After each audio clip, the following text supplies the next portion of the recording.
You may ask, where was the legislature when the president was amassing all this power?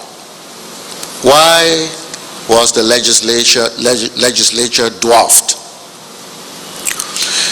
In the evolving power relationship in the central state, the Liberian legislature has hardly been a factor. The role of the legislature has typically been dwarfed by the president. In times of crisis, when the role of the legislature was constitutionally critical, that body was hardly ever a factor.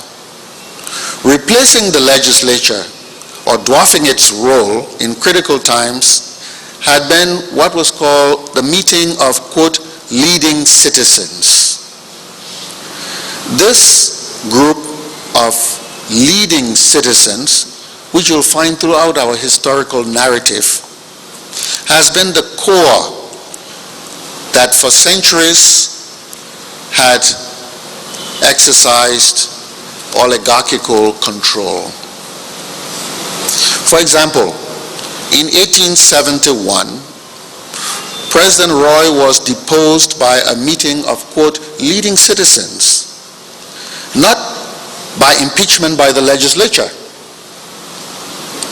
In 1883, President Gardner was forced to resign, not by threats of impeachment by the legislature, but by a meeting of leading citizens.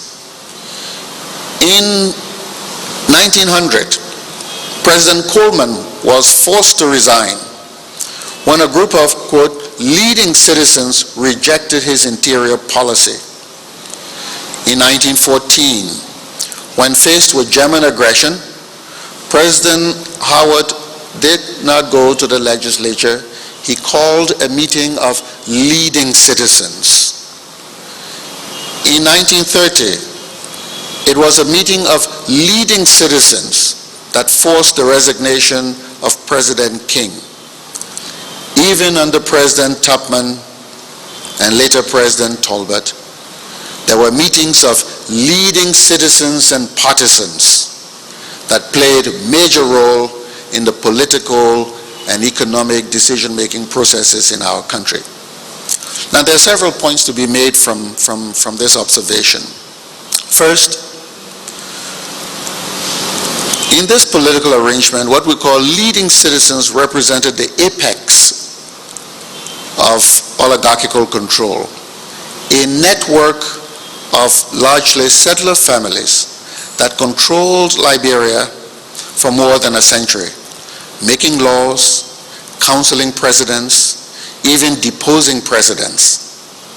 Despite what the Constitution says, this was the core of our governmental system. Second, this system evolved through patronage. Every Liberian who desired achievement needed to find a point of entry into it, either by marrying into it or becoming a client, servant, or associate of one of its members. There were also opportunities for individuals with special talents to be co-opted into it. And thirdly, its control over the political decision-making gave it decision-making prerogatives over the economy. And so it is not surprising that income distribution in Liberia has been highly skewed in favor of a few families. Fourth, by the 1800s, the True Whig Party had become the political instrument of the oligarchy, and the president is chief spokesman and prime decision maker. Now, how did this oligarchical rule legitimize itself among the Liberian people? It did not always do so through the legislature. More often, by holding mass political rallies and demonstrations.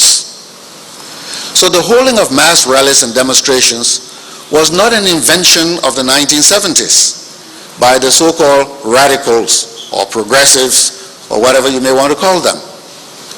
It has been an entrenched feature of Liberian political culture. In 1871, when E.J. Roy was deposed, citizens were encouraged to demonstrate their support for the president, President Roberts. In 1930, when President King was forced to resign, women were encouraged to come out with their brooms and sweep President King away. In 1955, the Liberian government called out thousands of people to condemn what they call the plot that failed, an alleged plot, the details of which still remain unknown today.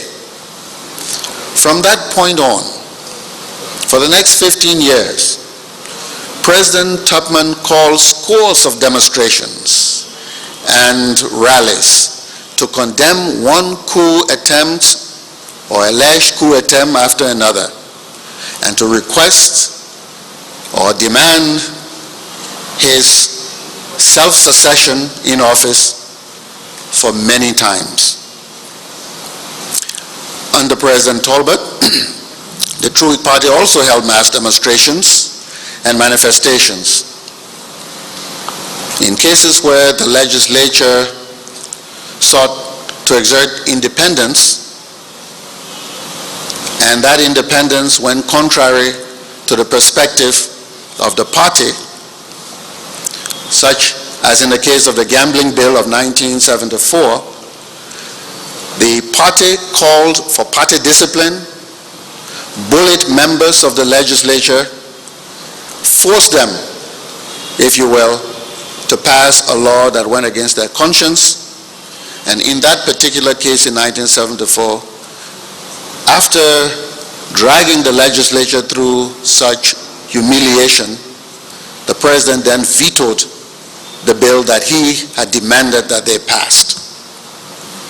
So, we have demeaned our legislature. That's my point. At the end of the day, all of this is meant to make that point. So when we needed it, it was not there. It has never been there. So it's important that we try to make it work this time.